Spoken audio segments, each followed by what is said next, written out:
હારી ગયા. ધર્મ પોતે સમર્થ છે, પ્રતિકાર કરવા માટે સમર્થ છે, છતાંય ધીરજ ધારી અને દુઃખને ટાળવાનો ઉપાય કરે છે. ક્યાં જવું તો દુઃખ ટળશે.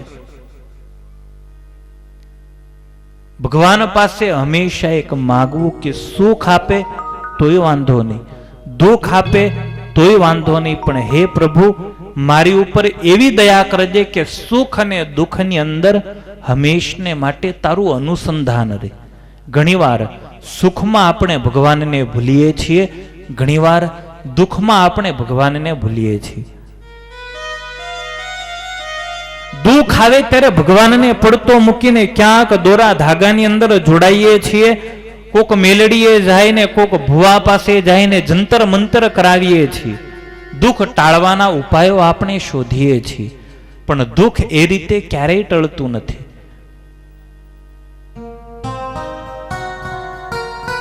સુખ દુઃખના દાતા કરતા હરતા એ મહારાજ છે, ભગવાન છે. જે ભગવાનને કરતા હરતા જાણે છે એ જીવનું મન ક્યારેય ડગતું નથી.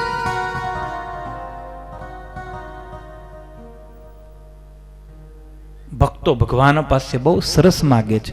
ધર્મદેવની આ સ્થિતિ હતી. બાપે ભલામણ કરેલી હનુમાનને યાદ કરજો, હનુમાનને પડતા મૂકી અને ધર્મદેવ તીર્થયાત્રા કરવા નીકળ્યા. કોક મળી જાય ને મારું દુઃખ દૂર કરે. ધર્મદેવની આ સ્થિતિ હોય તો આપણે શું થાય?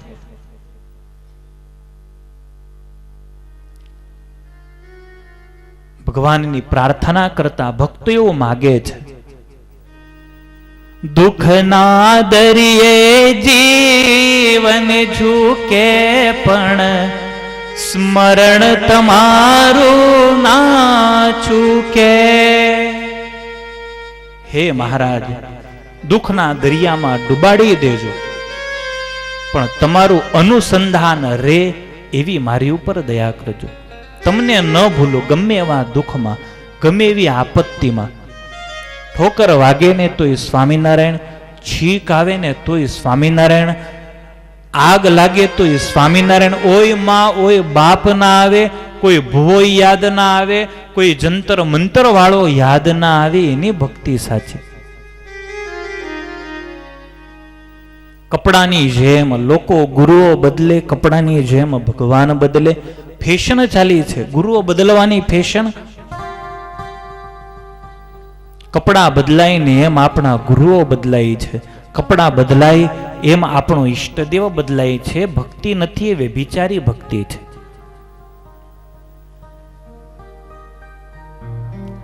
સ્વામિનારાયણ ભગવાન ગઢડા મધ્યના વચનામૃતોમાં ઉલ્લેખ કરે, આ મંદિરો શા માટે કર્યા?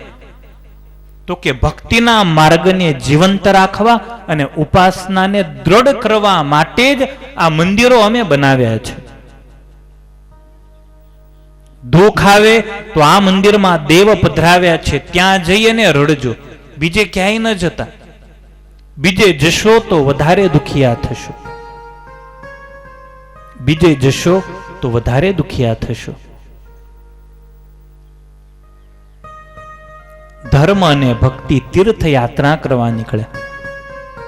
મનમાં થયું લાવો કાશી જવું, કાશીમાં જઈ અને મહારુદ્ર કરું, મારું દુઃખ દૂર થાય. ત્યાં જઈ અને રુદ્રાભિષેક કરાવ્યો. ત્યાંય અસુરોની હેરાનગતિ શરૂ થઈ.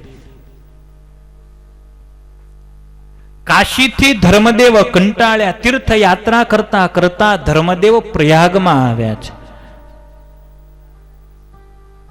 પોતાની જેમ જ તીર્થયાત્રા કરવા માટે નીકળેલા રામાનંદ સ્વામીના ત્યાં દર્શન થયા છે.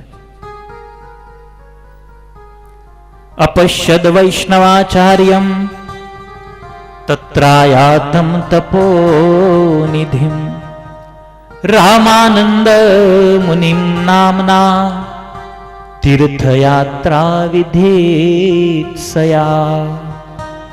વૈષ્ણવોના આચાર્ય છે, શ્વેત વસ્ત્રને ધારણ કરેલા છે, બહુ સુંદર રામાનંદ સ્વામીનું મૂર્તિનું વર્ણન નિષ્કુળાનંદ સ્વામીએ કર્યું.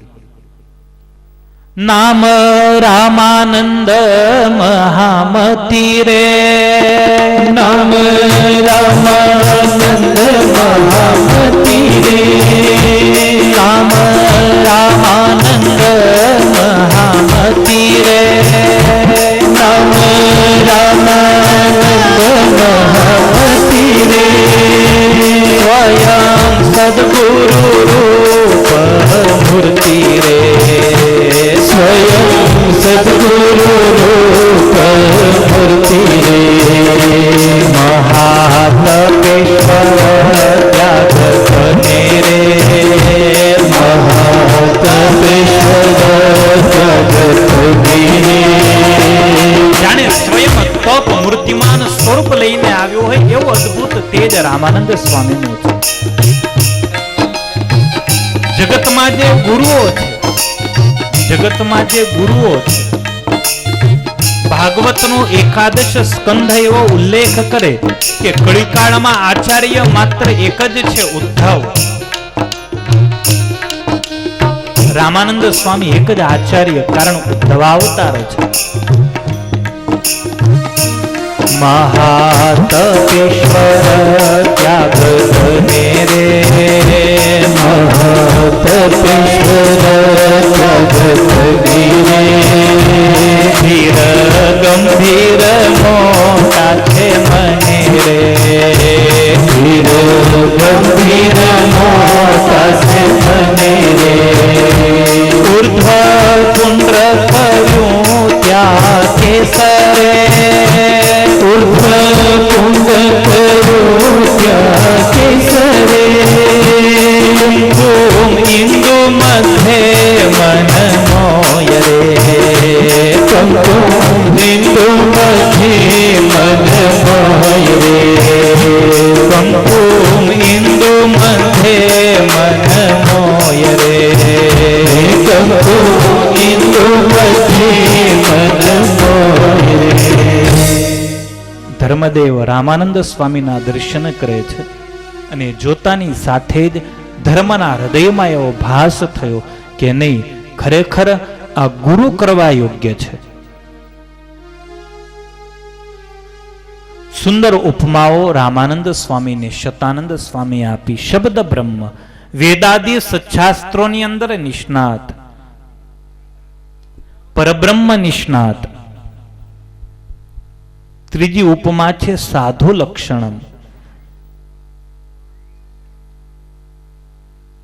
એના દર્શન, એનો શારીરિક વેશ, એની વેશભૂષા, એનું વર્તન, એની વાણી, એ તમામની અંદર સાધુતા હતી.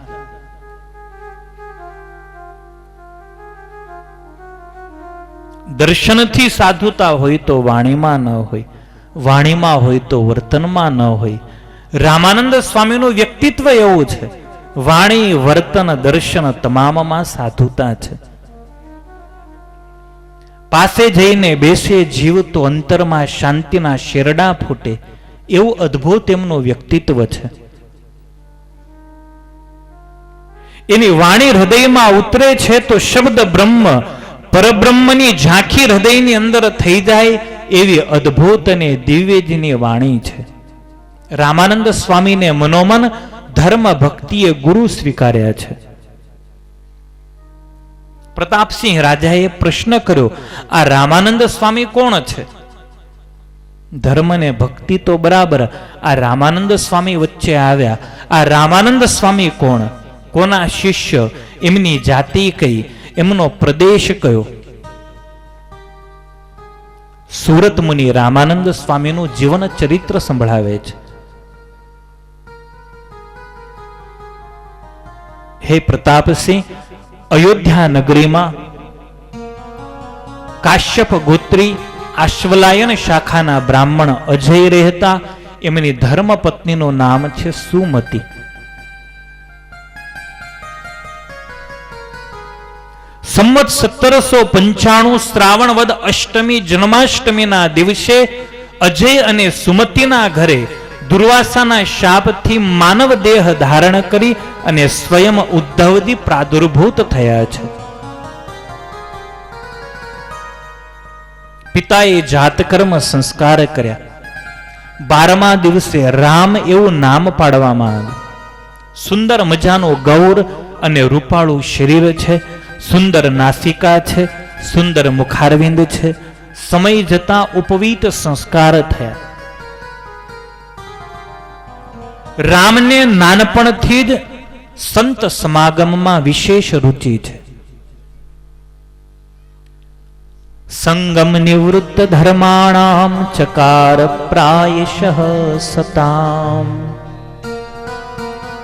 રામ નવરો પડે છે એટલે સંતો પાસે બેસી અને એ સત્સંગ કરે છે. નાની ઉંમરમાં પિતાએ વાંચેલા ભાગવત આદિકનું એ પ્રેમથી શ્રવણ કરતા.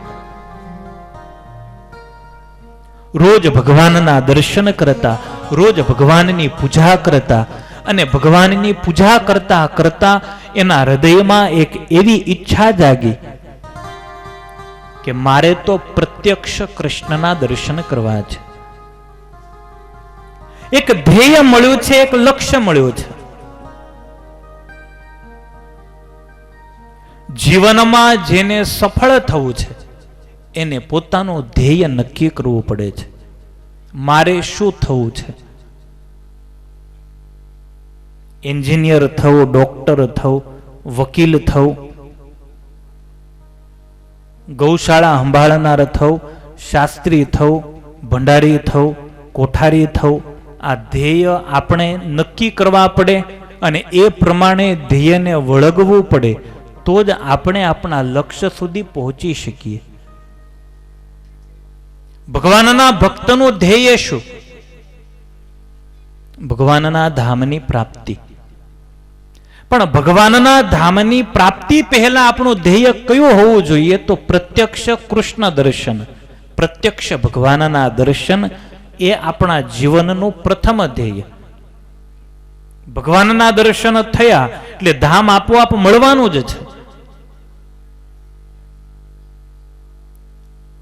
નાનકડા રામના હૃદયમાં એક ધ્યેય નિશ્ચિત થયું, મારે કૃષ્ણ દર્શન કરવા છે. પિતા એને વિદ્યાભ્યાસ કરાવે. આત્મા બહુ બળવાન છે, સ્વયં ઉદ્ધવજી છે. ભણતા ભણતા એક વાત એના હૃદયમાં બેસી ગઈ કે હું એકલ પેટો નથી. મારે મારા એકલાનું કલ્યાણ નથી કરવું, મારે તો સમાજ આખાનું કલ્યાણ કરવું છે. ભગવાનની ભક્તિમાં ડૂબાડવા છે. હું જે જીવન જીવું છું એ ખરું જીવન નથી. ભજન વગર તો આ જિંદગી એળે જતી રહેશે. ભજન વગર આ જિંદગી એળે જતી રહેશે. રોજ પોતાના મનને એ ઠપકો આપે. આપણે આપણા મનને રોજ ઠપકો આપવો કે હે મન, ભજન નહીં કરે, ભજન નહીં કરે તો તારી એક એક ક્ષણ વેડફાઈ રહી છે. કાળ વધુ ને વધુ નજીક આવી રહ્યો છે. આપણે ભલે કહેતા મારી પાસે સમય નથી, પણ આપણે હાવ નવરા ધોપ છીએ.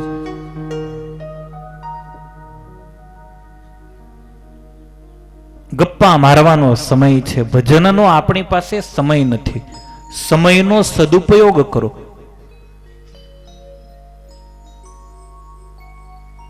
આ વિશ્વના સૌથી જે ધનિકો છે એમાં 3જા નંબરનો ધનિક છે.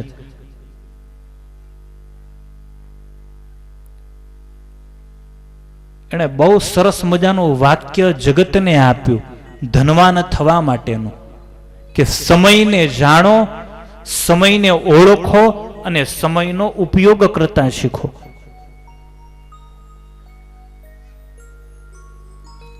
દસ મિનિટ મોડા આવે તો ચાલે એમ નહીં. 10 મિનિટ બહુ કિંમતી છે. આપણી 10 મિનિટ વેડફાય એ આપણા જિંદગીની 10 મિનિટ બગડે છે. ક્યારેય અફસોસ થયો હૃદયમાં કે આજે મારી 5 મિનિટ વેડફાઈ ગઈ? બહારના લોકો એટલે આગળ છે, નાણાકીય રીતે, ભૌતિક રીતે, કારણ સમયનું મૂલ્ય એ જાણે છે, આપણે નથી જાણતા.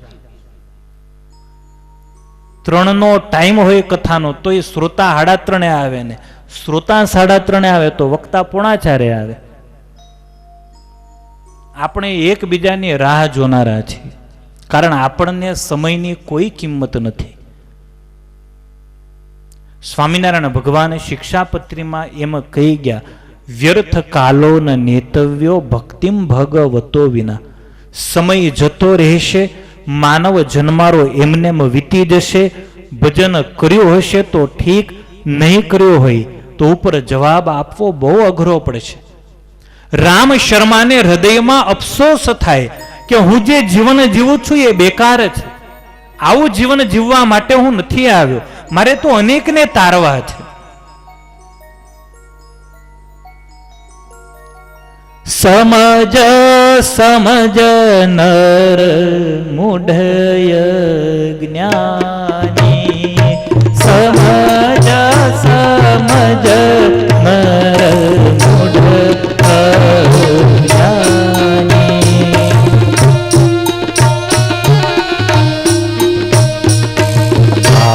કાળની કટ છલિયાત ભજન દીન જોરી જન્મ ગુમાત.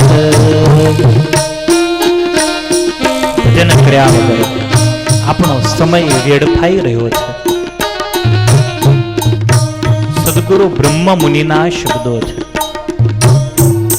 કાળ વધુ ને વધુ આપણી નજીક આવી રહ્યો છે. આપણે અત્યારે જે કરીએ છીએ એ જ યોગ્ય સમય છે. મંડપમાંથી બહાર જઈએ એટલે આપણો સમય વેડફાવાનો શરૂ થયો. भयो हालથી રત હૈ નિશ દિન, भयो बेहाल रत है. मेहनत नहीं करनी भाई, આગળ પાછળ જો.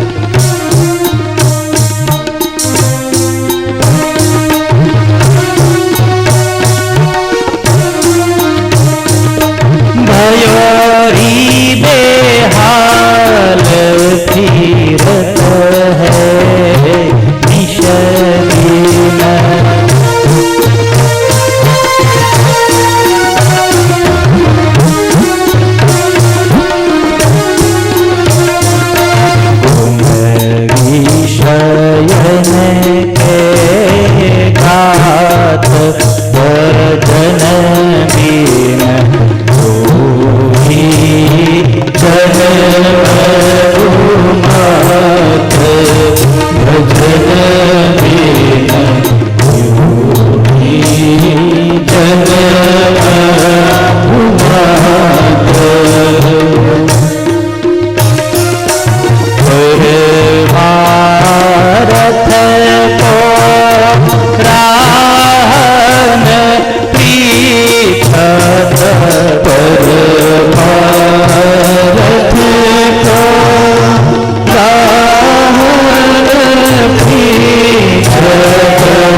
ભજન કર્યા વગર આ માનવ જન્મ એળે જશે.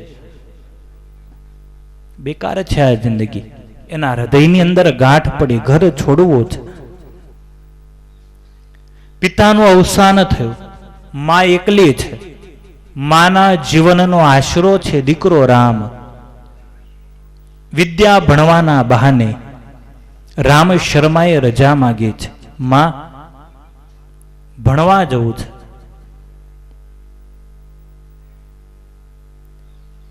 માએ કહ્યું, દીકરા બહુ ભણ્યો હતો. નહીં માં, ભણવું છે. માત્ર હૃદય હતું, એને ખ્યાલ આવી ગયો કે હવે દીકરો મળે ન મળે કઈ નક્કી નથી. દીકરા તમે જાઓ છો.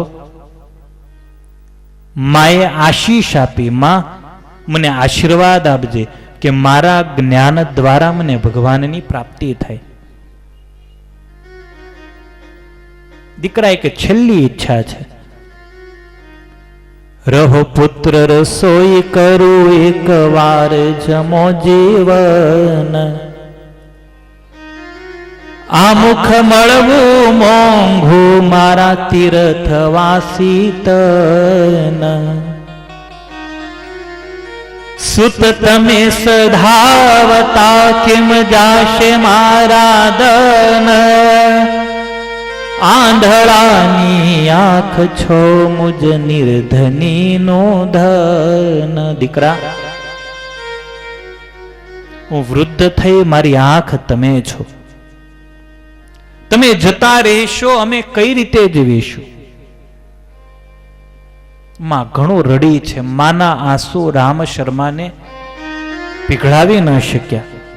માની આશીષ લઈ, માના હાથનું છેલ્લું જમણ લઈ રામ શર્માએ વિદ્યા ભણવાના બહાને અવધનો ત્યાગ કર્યો છે. તીર્થયાત્રાનો પ્રારંભ કર્યો છે. તીર્થયાત્રા કરતા અનેક તીર્થોમાં ફર્યા, અનેક સંતો પાસે ગયા, અનેક મહંતોના દર્શન થયા, ક્યાંય મન ન ઠર્યું.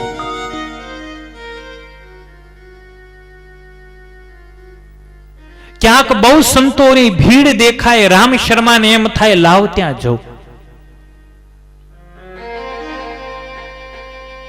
રામ શર્મા 2 દિવસ રે એમનું વર્તન જુએ. કોક ગાંજો પીવે, કોક ભાંગ ફૂકે, કોક ભાંગ પીવે, કોક તમાકુ છોડે ને એવી ગાળાગાળી થાય ને એવો ઝઘડો થાય ને એવો ડખો થાય. એટલે રામ શર્મા 2 દિવસમાં કંટાળીએ સ્થાનનો ત્યાગ કરે.